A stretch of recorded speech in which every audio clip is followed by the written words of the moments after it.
And then there were four. You're very welcome along. We will talk later on, by the way, to Marcela, Mora and Araujo. The Copa America has been ongoing. I suspect lots of you haven't been able to watch it with all the Euros action, but it's been a really good tournament, and it would seem Brazil and Argentina very possibly will meet in the final. They're both in semi-final action at midnight tonight, so today being Monday, and then tomorrow late/early Wednesday morning, Argentina play Colombia, Brazil play Peru this evening, midnight tonight. It feels weird to say tomorrow morning. You get the point. Midnight Monday. On midnight Tuesday. I don't even know how it works. Midnight Tuesday, Brazil, Peru. Pat Nevin. That's not the greatest opening I've ever done to a football show. How you doing? Slick, man. Slick. Loved it. Oh dear, I should have just left it at this week. Just this week. The games are on this week. That's all that was needed. I was thinking of the podcast audience, and so they'd be hearing tonight, and I didn't want them to be staying up and missing the game. Anyway, what we do know is on Tuesday it's Italy against Spain, and on Wednesday it's England against Denmark. So the final four, gotta say, Friday evening, if we kick off there for a second, Italy against Belgium. That was thoroughly enjoyable stuff. That was good, wasn't it? Yeah, I think most people, except that it could have been the final, happily would have had it the final. Bit of a shame for the Belgians, didn't have a fully fit Eden Hazard to call on, which might have made a difference, but you know, it was real football. It was football for teams that want to play football. And the Italians, it ain't no fluke. It's been a long old run, and I suppose a lot of people are talking about the fact they don't lose a lot of, I was going to say goals, they don't give away a lot of chances very often. But the way they're playing football, the joy of their football, which, you know, this is Italy we're talking about here. And there's kind of moments in it just now, and kind of people that I kind of back over the years, and, you know, I'm mad for certain people that I just get this stupid look from people saying, oh, you're just saying that to be different, you know, but the hatred there used to be towards Jorginho, and people just getting him now going, oh, he's a better player now, and going, no, that's the way he's been playing, that's him, right, okay, that's what he does, and that's what he's always done. It infuriates me because and he's not the only player, there's other players.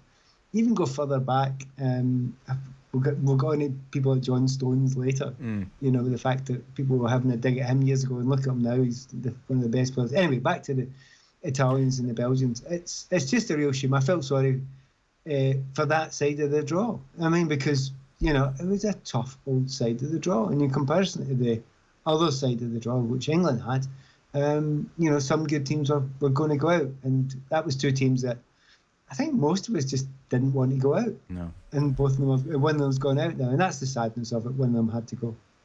To sign off on Belgium then, and this golden generation and the number one ranked team in the world and all that. So France beat them in a World Cup semi-final, and now Italy have taken care of them here at Euro 2020.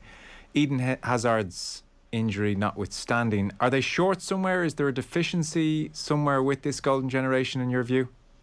It's kind of hard to see it, you know, because, you know, the back line's been well organised. Tactically, they've been interesting and very, very good, particularly, I think, in Russia. They were very good tactically. Okay. So no complaints really about the manager and his tactics. Hands up, he's a good mate of mine. But I do think he's tactically shown to be very good. It's just competitions are hard to win. There have been many great teams over the years who have been their golden generation of their team. I give you England, who have had, I've run out of how many golden generations they've had so far since they last won. And, you know, it's hard to win, even if you are one of the generations. And I do feel sorry for them. On another day, they could have played that game and they might have won. And I suppose it is with them. They needed everyone utterly, fully fit.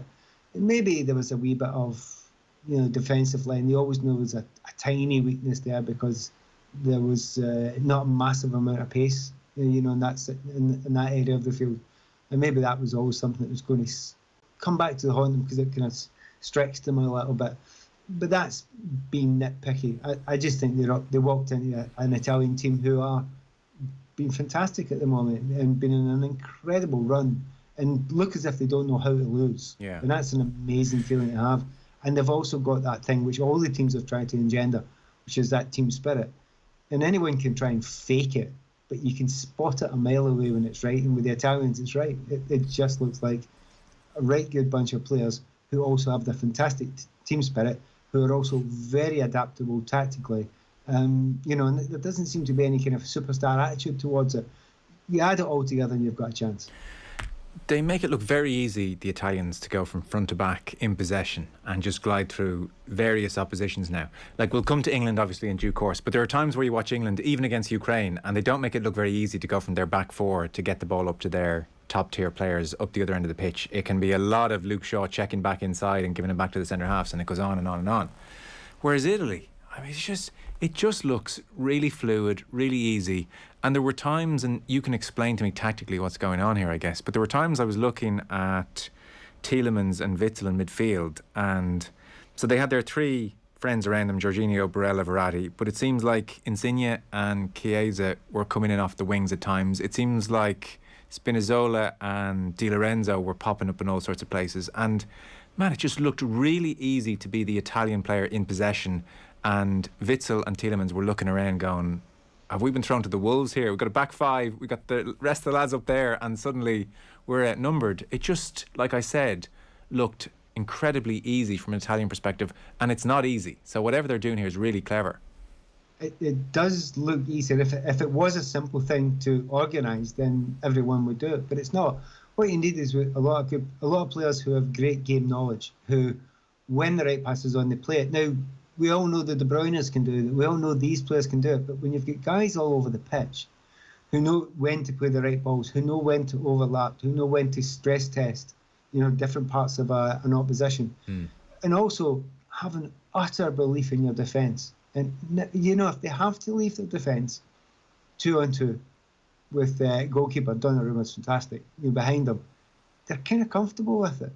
And how many times have you seen, Bonucci to some degree, Chiellini and others, they can come out with the ball as well. They don't always look fantastically comfortable with it, but they can drive into the midfield. You said they were outnumbering the Belgians before. Yeah, they were. And then sometimes you got a centre-back driving in that midfield area who can play a pass. Then you're completely outnumbered, and it's quite nightmarish for them. So it takes everybody to be, working hard. And maybe that's the other thing. That I will take back some things in the past. Lukaku works harder now than he used to, and that would be my first point to you, saying, well, if you've got 9 outfield players working instead of 10 against a team like Italy, then you're stuffed anyway because you're a man down. But Lukaku actually puts a bit more effort in and ties up players these days. So I can't see that's the misuse of it. But Mancini's a good manager as well. Mancini understands the players. A hell of a, I can't quite remember the number. You might know. I'm sure lots of the listeners know. It's a gigantic number of players that he's actually picked for the national team. He's worked through a lot of options, right? And it hasn't been for just he doesn't know his best. He wants to know the exact right characters, and he's managed to get there. It must be partial luck as well, but it can't be complete luck because you don't win that amount of games in a row or not lose that amount of games in a row unless you know exactly what you're doing. He's done a brilliant job tactically, personnel-wise and spirit-wise. He really has. Like, I don't remember Mancini in particular being talked about as a great tactician during his Premier League era. No, but he wasn't really... I actually think he just wasn't very popular with the press. Yeah. I think that was his big thing. He wasn't chummy. He wasn't your best mate. He's kind of dead serious-minded most of the time. And the ones that get it are the ones that are give you a wee nudge and a wee help there, and this is what the team's going to be, and have a laugh with you afterwards. And I'm sure he's capable of a laugh. But I don't think they ever got to see it because he was so distrustful of them. So you won't get, if his team does well for anything, I don't think they'll get the nod so quickly because you're not that type of person. So, yeah, I think they realised he was okay, he was good, but no, they didn't immediately say he was fantastic. But then, was he bringing something extra special and new at the time? Probably not. And if you think of what was around at the time, in particular, you've still got the kind of time where Barcelona was still the thing, and everyone was looking at that. You could actually be a very good manager, and you kind of be lost in the hubbub because everyone was thinking, no, that's the way to go. Copy that lot over there. I've got to say, I've really, really enjoyed this whole tournament. I've been listening to a lot of people telling me international football is dying or dead or has been overtaken by the Champions League, and I'm just not buying that anymore. I think it's so much more interesting in so many ways. There's a purity about the thing that isn't there with club football anymore. There's also something very compelling about lots of very, very strong teams, all invariably having some, if not fatal flaw, but some flaw that they need to either accommodate or sort out themselves. And the answer is not to go out to the transfer market and buy a Virgil van Dijk or, to put a plaster over it in due course, or Ruben Diaz, whatever. They have to kind of work with it. And I think that makes things a bit more interesting as well. So, I don't know. International qualifiers in October, yes, I can live without them. I don't need to watch yet another match from Tbilisi. But I have to say, I've enjoyed this tournament more than the Champions League last season and the season before, or whatever. And the Champions League, by the way, has been exceptional. Maybe a higher standard of football, I don't know. But I've just found, again, purity is the wrong word, but the absence of money and transfer and all of that stuff, just really nice just to park all that crap for 10 minutes. Yes. And also, I've got a problem with nationalism anyway. I always have had. See, I'm slightly wary of going too. Oh, it's great because I know, like, just doing things along borders is a bit iffy as well. But you can have a national personality. That's different. Yeah. You can, and if a team plays and it almost reflects your national personality, then that's great. I mean, that you absolutely love them. And sometimes it's really kind of lazy journalism. The stoic Ukrainians, etc., go and play against the Spanish who are much more style in their land and all that sort of stuff. It's kind of rubbish to some degree as well. But you can see it. The Danes are the Danes. The Swedes are very different from the Danes. If you ever talk to them about each other's styles, honestly, we have our discussions about styles of teams. Listen to a Dane speaking to a Swede. It's brilliant. It's absolutely hilarious. I've done it recently, and honestly, the Danes are completely dismissive of that 4-4-2, which is the dark ages, and you don't bother trying anything new, and you're ridiculous.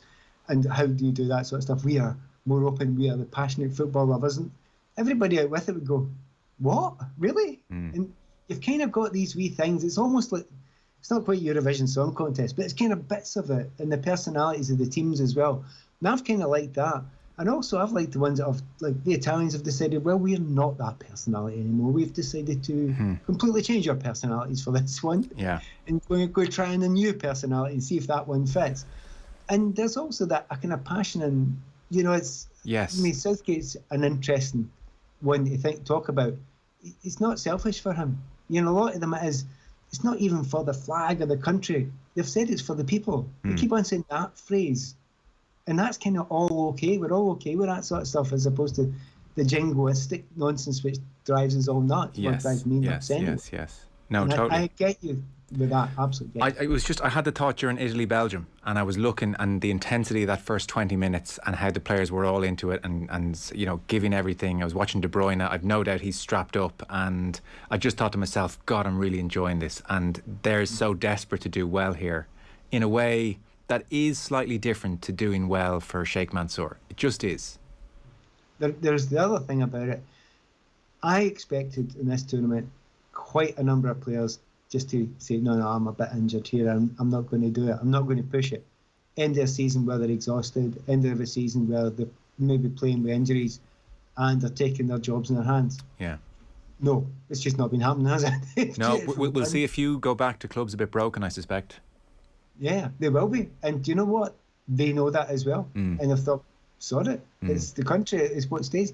Again, I heard someone saying recently, when they look back in their careers and they've won various leagues and maybe Champions Leagues, but if you go and win something with your country, that never dies. That's never forgotten. That doesn't, because there's a Champions League every year.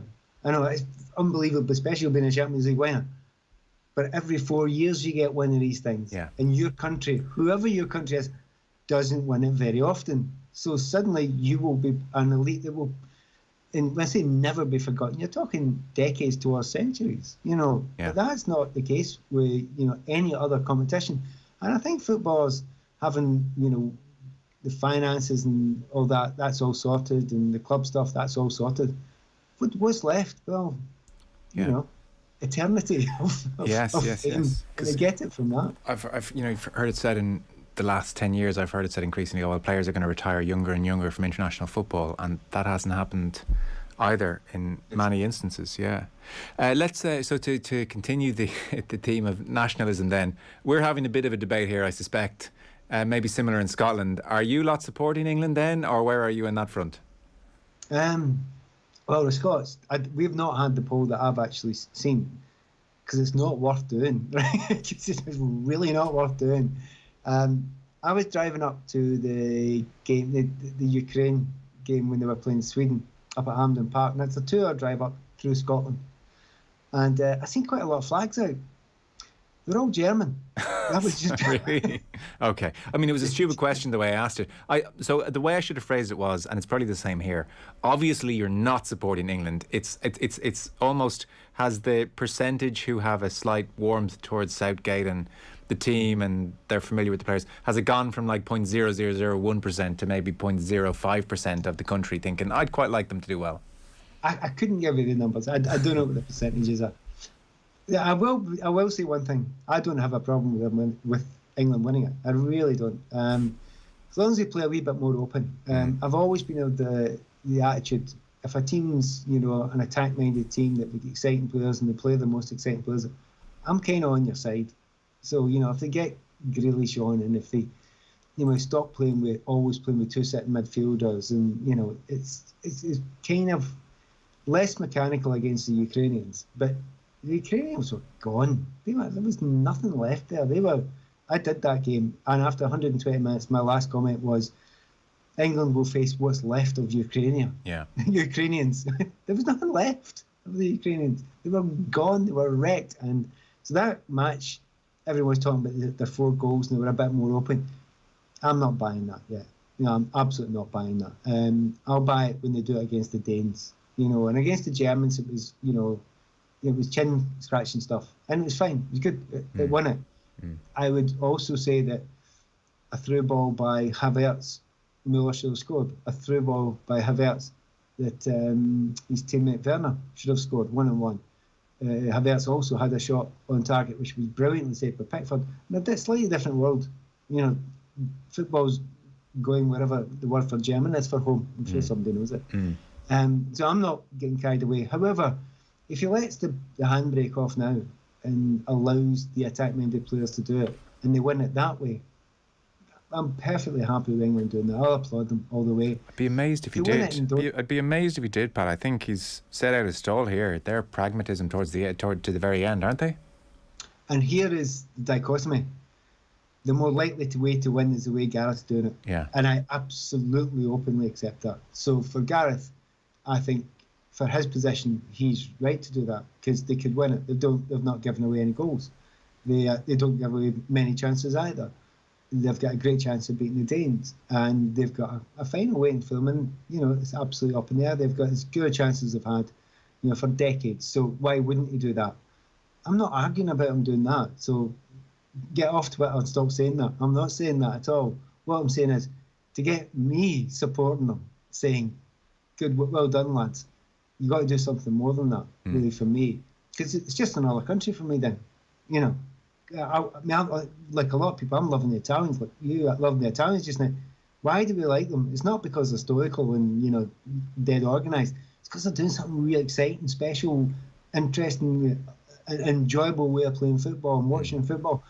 We're not being unpatriotic or jingoistic. We're just liking good football. And I think there's nothing wrong with that.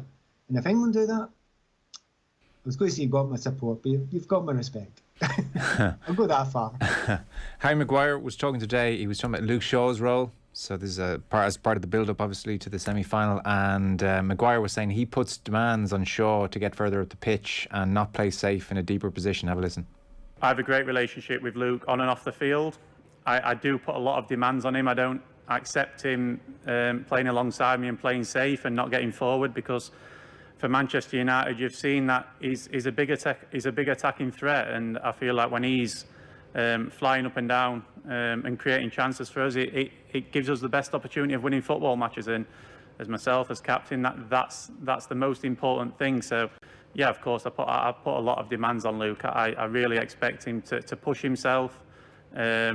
because I know every day, I see what he's got, I see his attributes, I see his ability, and he has absolute everything to be an amazing left back, and he's really showing that now. He's shown the Premier League all year what he brings to Manchester United, and now he's showing the world. So I'm so pleased for him, and like I say, I hope he keeps going, keeps improving, and keeps pushing himself, and I'm sure he will. I mean, their best goal was the Shaw cross for Kane. That was good football. But otherwise, it's, 2 headers from corners and the Sterling pass sort of out of nothing early on. So in contrast to Italy, which we touched on, England in possession can still be very stodgy and make it look like tough work to get up the pitch. If you play that system, and we don't know which system they're going to play against the Danes, I mean, there's a fair chance. Don't be surprised if they go to 3 at the back again and keep the 2 setting midfielders in there and 2 wing backs. Don't be surprised at that, right? And it might work because you're playing against the Danes, and the Danes play that 3-4-2-1. So in a way, I get it. I get why you would do that, but you're at home, you're at Wembley. You know, you're in a game where if you win it, you've got, you know, eternal love of the nation. But if you then go and play basically 5 defensive players with 2 in front of them and a goalkeeper, you're thinking, really? And it'll probably work, you know, and that's what kind of slightly gets to me. Okay, Shaw and Walker in that situation will fly forward a bit more. And you're right, that's one very good way of playing it. But I kind of, any team that doesn't play Foden when he's available or Grealish when he's available, kind of, it doesn't annoy me, but it's hard to get completely behind it, even if it's the best way to win. And I know, I get it. I'm just very much a purist. I don't watch football for anything other than to be entertained. That's why I watch football. And I know I'm not normal. I know a lot of people will say I want it to win and nothing else matters. But I just, at the moment, it's still not beautiful to watch, but I am impressed with the way they defend, and I'm impressed with the way they've structured and organised it. And also, there was a lot of chat beforehand. People were talking about, they're not going to say to Ukraine or, you know, a walkover, and I'm thinking, yeah, but they are. Then they're not. Now they're saying Denmark are not going to be a walkover, and they're right. By the way, the Danes, and as Ireland knows, you know yourself, they are no mugs whatsoever, and I think the respect that he'll show to the Danes is actually deserved. I think this will be their hardest game so far. They've been a real shock to everyone, but just have a look at the results. Just have a look at how hard they are to beat. Just have a look at their defence. I tell you what, it might not be the best game of football you've ever seen in your life, that one. It does have 0-0, 1-0 written on it, doesn't it? And long, tense evening, and even you wouldn't rule out penalties with these two. If you play, if England play 3 at the back and 2 sitting in front, and to some degree, I think the Danes are a wee bit more positive that they've got the 3 centre backs. They've got Schmeichel behind them. They've got Højbjerg and Delaney usually in front of them. Quite defensive as well. You know, they're just hard to knock down. So, you know, at some point, a team that plays that way will end up getting penalties in the competition. That happens, and I wouldn't be surprised. It might be the final, it might be the semi-final, but I think there will be a penalty shootout in the last 3 games, and the one that I don't expect it to be is Italy-Spain. But I expect there will be a penalty shootout involving either Denmark or England before this is finished. What will be interesting, which is a shame. Sorry, I was just going to say, so it's you know, you won't be the only one thinking this way about England. Like, even though I can totally understand as well Southgate's rationale, and I respect actually his bravery in you know, the courage of his convictions and sticking to what he thinks will give him the best chance of winning.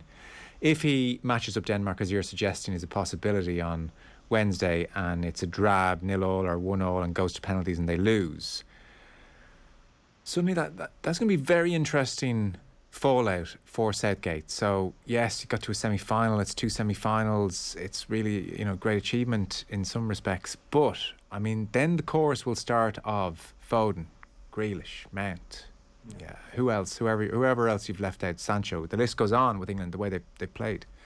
That's going to be a very interesting fallout, because I think it could turn very quickly on him. He'll go from flavour of the month to, you didn't really beat anyone, you were negative all the way, and the negativity cost you in the end. That's probably how this will go if he keeps going the way we think he's going to go here.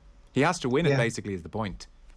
He has to, without some people turning on him, but he's probably done enough. Do you think so? Okay. To keep the job, and to push them on further. Okay. With the hope that next time, like, okay, let the break off, would you? You know, and I think that's what happened. And so he knows that. He also knows that if it works and gets through and they win, then party time. He is, you know, a hero forever. So Yeah. I understand why he's doing what he's doing. But they will, I mean, come on, remember, most of us, well, us two, and most people here listening, are Celts. And we have a certain thing that we like, or a certain group of artistic things that we like within our sport as Sorry, well as I thought you were I thought you were talking about freedom there for a second. No, go on. I'm careful, don't worry. No, but it is that we have this Celtic thing where we want it to be stylish and beautiful as well as successful. Do we? Have you not seen Ireland play? Yeah, but you'd want it. Oh, well, I mean, I'd take anything at this stage. Exactly, but you'd want it. That's what we'd want. I mean, you look back on your favourite players, you know, from the islands, you know, and it tells you the type of people you are and what you want and what you can look to. And that's why I say, look, if the English can do that and bring that beauty, because my favourite teams are they're random. You know, I love Spain when they were brilliant. I love Brazil when they were brilliant. It's nothing got to do with the place. It's got to do with the team. And that's why, you know, when it comes to it, it'll be 20 minutes into the game and then I'll decide who I'm supporting, because my heart will tell me who I want to win. It's the team that wants to play the best football and most attack-minded and take a chance. You know, that's the ones I'll be wanting. So to go back to the original question, that's about as positive as you'll get from any Scotsman about England just now. Barry, what's your for the Danes? We're talking about the Danes there. I look at their record, right? See, since 2016, midway through the year there, they've lost only to Belgium, and the only other game they've lost was to Finland, and that was obviously the game at the start here, which was very, very strange, everything that happened to Christian Eriksen. So, you know, they are a team. They don't lose. They are a machine. So when I talk about before, we're all talking about England. The English this time are right to say this is the real thing. If they get by the Danes, and if they outplayed the Danes and maybe Danes and got 2 or 3 or 4 against them, I'll applaud them for that, because nobody's doing that to them. Yeah, God, that's an amazing record. Back to 2016. Wow. Yeah, I mean, I could look through it all. So they've lost a couple of things, might even be 3 times to the Belgians, right? Who were the best team, you know, number 1 in the world through most of that time. And then the next game's Finland. And they've played big teams. It's not like they played the Germans, they played the English twice. They've got a win and a defeat, a win and a draw against England. This is a team that is so well organised. Okay, they haven't got Christian Eriksen now. Doesn't seem to have made a massive, gigantic difference to the way they're playing. No. So on Spain, you don't see them catching Italy? They're perfectly capable of it, because any team that scores 10 goals in 2 games can. It's the Morata paradox. It's wild, you know, and he's still the only one they'll play there. And still, everybody knows. I don't know more than anyone else. I've watched him all those years with Chelsea, and I'll tell you a couple of things. His movement is brilliant. Right. His movement is fantastic. It really is. You watch him and you think you could actually go and make videos out of that and show centre forwards how to move, right? And then he gets in front of goal, and it's just always been the same. His percentages, you know, of what look like good chances just don't seem to be that great. But they do create a load of chances, but they still don't look like a finished article. You need to be close to a group that looks finished usually to win a tournament, don't you? You know, you look back at the French or whatever, or they feel like a group that's finished and finalised, whereas they absolutely don't. They still look like a transitional team, whereas the Italians look a lot further on in the transition and maybe the perfect team for the style that they're playing. It's not to say they can't do it. They're perfectly capable of doing it. They've got enough good players all the way through their team. They've scored a lot of goals. But I think that a lot of people is asking a lot for the Spanish. You know what they'll do? They'll sneak by Italy and then blow it against England in the final and have one of their stinking games. But which would be interesting for this tournament, wouldn't it? Because go back to what you were saying at the start. I'm with you in this. I think this has been an absolute cracker of a tournament. I think it's been brilliant. And you were talking about the teams and the personalities of the teams. I'm also looking at the fact that who knows anything about this one? Who's really known who's going to beat who at any point in time? I was just going to say, so this exact time 7 days ago, which feels like a lifetime, genuinely. This exact time I was turning to you and saying, oh, Pogba has just scored a screamer. Wait until you see it. France are home and host. I'll talk to you next week. You know? So... Exactly. And I've loved that. And that's why that you've enjoyed it. I think everyone has genuinely enjoyed it because there's been enough tension in it. I mean, since it became knockout, and when I say knockout, I mean the last game of the group stage, right? So that's when knockout starts, the last game of the group stage. And then since then, there's been a lot of very, very intense games, a lot of interesting games, a lot of games where teams have gone for it wildly. And again, I've loved the fact that the tactics have been really complicated and sophisticated, and then they go completely out the window. Yeah. And that used to happen in most games with 10 minutes to go. There's been a lot of games here that's happened for 45 minutes, then another 30. Yeah. And that you don't get that very. If you think about it in football, you actually don't get that very often. I'm seeing it more at this competition than I've seen it just about any. And I'd say the last game I was at was that Ukraine versus Sweden one. It was mental. There was 12 substitutions. My paper was a mess at the end of it. I had a shambles trying to do commentary with co-coms on it, but they were playing all over the place, and the managers weren't following it. No chance. They didn't know what the other one was doing. No. So it was honestly, do you know, a school game in the pitch? Everyone just plays everywhere. It was a wee bit like that for a period of time, and there's a bit of me that just thinks, after all the sophistication we've had with tactical stuff over the years, this has been one of the tournaments where there's been long periods of many games where it's been just all over the place. No, totally agree. Ragged. It's had a last 10 minutes feel for 40, 45 minutes at times. And part of that's tiredness, part of that's exhaustion. Yeah. That players are injured and teams going for it. And there's not that many. If you think about it, there used to always be 2 or 3 teams that were there, but kind of there and knew they weren't going anywhere and kind of tried to keep the score down a wee bit. There wasn't really anyone like that. I mean, even the North Macedonians were having a wee bit of a go a period of time, and even Scotland tried, though they weren't good enough. But, most of the teams, they had a bit of a go. And when you think about the teams that got through, that were not expected to get through, no, it was kind of worth a slash at it. And that's exactly what a lot of them had. And that's why I think there's been a real joy in this tournament. You had the tiredness at the end of the season, the weirdness of it, the travelling, which is not fair on the players, to be fair. It's actually a joke what they've made the players do, or a lot of the players do. But for the whole of it, it's been a real lift. When everybody around this continent's needed a lift, it's been a brilliant lift, and I've loved it. No, totally agree. And one last very quick point as a follow-on to that raggedness that we're seeing in games, that desperation, that emptying the tank, I'm not sure we do see that in, say, a lot of Premier League games, because I think professionals can just calm a game down for themselves as much as for each other. Just like, let's not kill each other here. Whereas I think with the Euros, they're so desperate to win for their country. That's why it's gone ragged so early, because they're emptying the tank more, I feel, than they would in Premier League games. Yeah, absolutely. It is definitely happening. And again, I would have watched no one more than Scotland, and they get a 0-0 draw at Wembley. And that was the biggest tank emptying you've ever seen in your life. Billy Gilmore was gone after 45 minutes. Just honestly, they would carry them off the pitch, because in the next game they get thumped because they couldn't move, right? Yeah. And it didn't help the players. But anyway, that was a complete tank emptier. And you're right, and if you've got another 5, 6, 7 other players to call on that are kind of that standard, you're kind of okay. And that's why I'm very certain about things, but that's why I was so certain. The Ukrainians could have looked at them and laughed and went, gone. And you can see that. But there's nothing wrong with that. You might as well, because they're gone, but they got through. They got another step. And you're right, there's loads of that there. I desperately want, now what would want more than anything else? I think the Spain-Italy game will have plenty of that. I think it'll be okay. I'll be a crack. Really excited about it.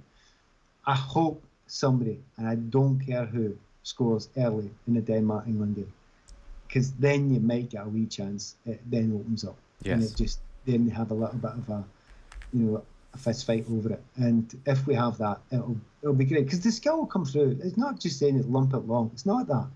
Then you'll get skill. Then you'll start taking a centre back off, and then you play with one sitting midfielder, and then you bring on your attacking players, and then you have a good game. I hope it doesn't happen with 10 minutes to go. I hope it happens I think with 45 minutes to go, somebody's chasing it, and then we'll have a cracker. Yeah, fingers crossed. Listen, enjoy the next 2 nights. We'll talk next week and make sense of it all after the final on Sunday. Or try to. Yeah. See you later. Cheers. Pat Nevin. Always great to have Pat with us. So, like I said, Tuesday and Wednesday, and then the final on Sunday. We'll talk to Pat again next Monday. Football and Off the Ball with Paddy Power's Save Our Game, donating €10,000 to Irish football for every goal England scored at the Euros. Saturday's win means that total has doubled. It's now up to €80,000. All with thanks to Paddy Power. For information on responsible gambling, visit gamblingcare.ie. We'll take a short break and then we will chat to the always brilliant Marcela, Mora, Araujo. Football on Off the Ball with Paddy Power's Save Our Game. England's goals total 80k so far for Irish football. Gamble responsibly. Gamblingcare.ie. Now you're welcome back. So we are going to turn our attention to the Copa America. So quarter-final results from the weekend. Peru and Paraguay 3-3 went to penalties. Peru won that game. Brazil beat Chile by 1-0. Uruguay, Colombia penalties. Colombia through. And Argentina 3-0 winners against Ecuador. So what it all means is in a few hours' time, Brazil play Peru, and then Tuesday evening / Wednesday morning, Argentina play Colombia. I think that's a 2 a.m. kickoff on Wednesday morning Irish time. So there is a distinct chance we'll have Brazil against Argentina in a Copa America final. Very happy to say Marcela, Mora, Araujo is with us. Not from South America. Marcela, you're in London. I am, yes. I had vaguely hoped at one point that I might still be in Argentina, and the Copa was going to be in Argentina as well. But then both the Copa and my plans were shifted by COVID. So Copa America moved to Brazil, where no one was allowed in. Indeed, after it was announced that the Copa was going to be played there, they got very stringent with their borders, and I came back to my home in London. Okay. Well, look, football's coming home very soon anyway, so I'm sure you're listening to that round the clock. To bring people up to date, because obviously Euros have dominated in this part of the world, and at best I'd suspect many listeners are just keeping a cursory eye on the results over in South America. Brazil strolled through their group. They won their first 3 games and then drew against Ecuador when they rested most of their players, so 10 points from 12. And Argentina in their group also had 10 points from 12. So both Brazil and Argentina look to be in very decent form here. Yes, it was a very strange setup, and I think it's worth mentioning or reminding people, because it wasn't a traditional groups where that fizzle out slowly. We just had 2 groups of 5 teams, and so 4 teams were going to go through from each group. So essentially, only 2 teams were eliminated in the very first round, or what we would call the group stages, with just these 2 big groups. But it has to be said, both Brazil and Argentina have seemingly sailed through.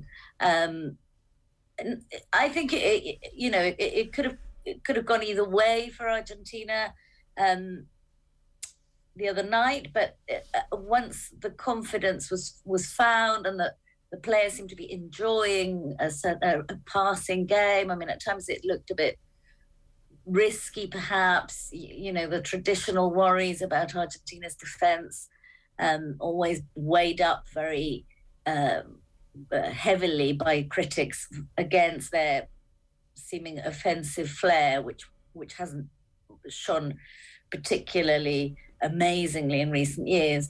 But by the end, I have to say I was really thrilled, and I think most people watching were, because there was something about the playful nature of the game that came through as the team got more comfortable. Even Messi seemed to be smiling a little bit, slightly cheekily, as he took that third the free kick that turned the third goal. So I guess they're confident at the moment.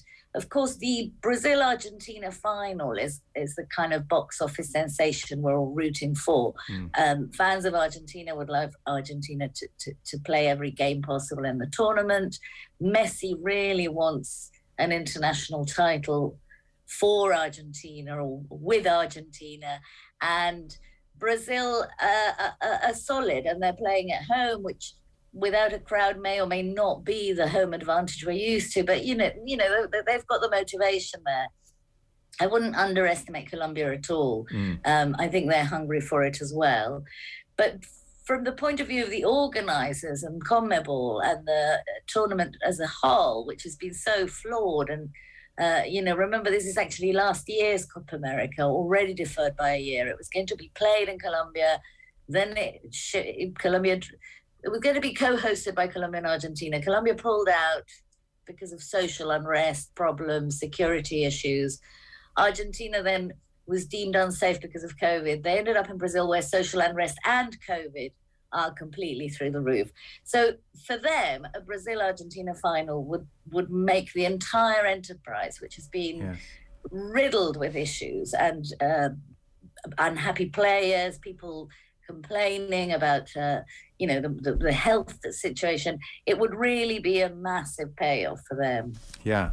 You mentioned Messi, who's at a very interesting point in his career. So he scored one and set up those 2 goals in the quarterfinal stages in that 3-0 win against Ecuador. He has 76 goals for Argentina, which is just 1 fewer than Pele's total for Brazil, which is the record for a South American male player. I suspect that is a record both he and Argentina would like to snatch and put in their back pockets. And then I was just reading a piece by your colleague Tim Vickery, and he was saying that Messi really could have been forgiven for throwing in the towel on international football after the shambles that was the 2018 World Cup campaign. Instead, he's gone all in, and that air of aloofness that was around Messi has now been replaced. Since the beginning, reckons Tim, of the 2019 Copa, he's been different, a vocal, encouraging captain and leader, integrated into the team, both as a human being and as a footballer. Would you agree with that assessment of Messi? Well, I would agree that he would be forgiven for having quit at any point in the last few years.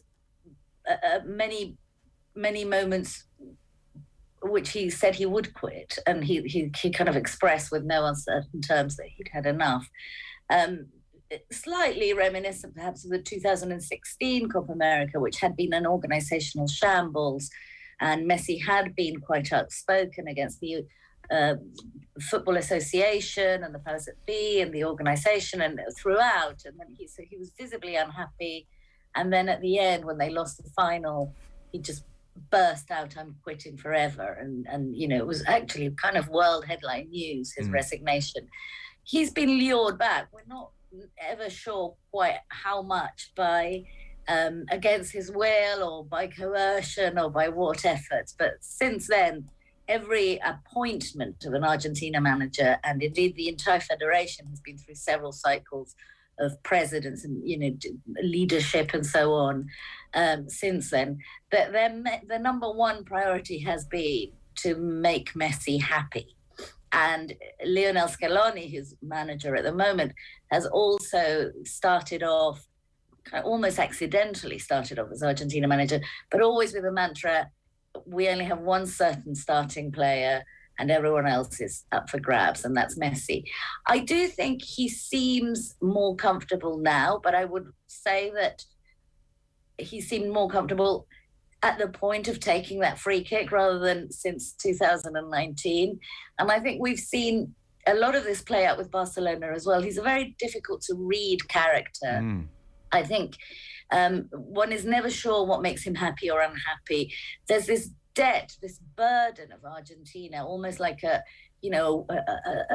something round his neck, that like he owes it almost to himself or to the country to win something for them. And you mentioned that record of goals with Pele. I don't think Messi needs a further goal record or golden boot or best player award. I think he's got all the recognition, the granular recognition possible. He just needs to kind of go, phew, I did it, to win something big for Argentina. And I feel a bit sorry that that's the case, because I think he's a fantastic player and he's brought joy and repute to the Argentinian game forevermore. But I think sometimes when a result is good, or there's some kind of Instagram images of everyone having a barbecue, or he makes a joke with Aguero that goes viral or something, we tend to read that Messi's finally found his place, and I suspect he's neurodivergent enough that we can't really say that about him. Whatever makes him tick, we don't really know what it is, and it's not clear to me that that's been found completely in Argentina. And I think whereas he once had it with Barcelona, it's also not clear that he's got it there now either at club level. So with his contracts up for grabs and his kind of sorry, just briefly, I remember Seba Veron, who was playing in the 2010 World Cup with Messi and in fact shared a room with him, I think, said the only time he saw Messi truly, truly scared and worried was when he was given the captaincy and he thought he had to speak to the players. Veron said he didn't sleep all night. He was just pacing the room saying, I can't speak to the players. Since then, there's always rumours that Messi doesn't speak and therefore he's unhappy, or some people say if he hangs his head low, that means something. We're all trying to decode Messi. And I think whereas he's a little bit more comfortable now in the role of captain, I can't imagine him suddenly leading the group in a particularly new way. I think he is who he is, and that's almost what makes him quite so interesting and unusual, and certainly very different to characters like Maradona and Pele, who are the massive legends of the continent. God, that's absolutely fascinating story on Veron's part. I mean, I would think you do well to stop Ronaldo talking in a dressing room. Messi, that terrified of speaking, that's absolutely extraordinary. Like, it's not like he was a kid then either necessarily. No, but I think he's I've interviewed him once and seen him at presses a few times. He's not comfortable.